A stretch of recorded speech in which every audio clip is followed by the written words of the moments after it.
Yeah, I mean, why I find this study fascinating is let's just take the four people on this call. Mhm. All of us have countries of origin that are different from the countries in which we predominantly operate. And this is not something that we designed, it just happened by random.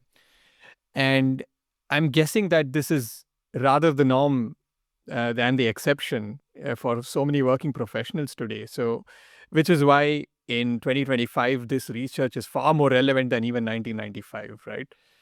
And I think, as you said, Masood, broadly, we are looking at how different cultures impact the work context. And the work context, and I think context is far more important for testing than for different fields because quality has a huge bearing on the context in which we are operating. Two cultures can perceive quality very differently.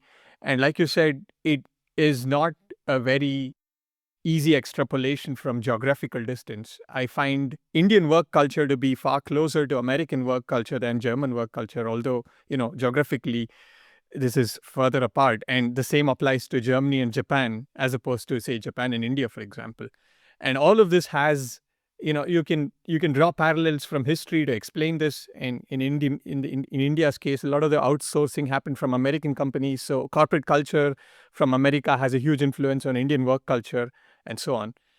And what I find particularly fascinating about your research is that you're taking this broad and influence of culture at a meta level on work experience, and you're translating that to testing, right? So I'd love for your thoughts on how you propose to take this broad insight and narrow it down to the domain of testing.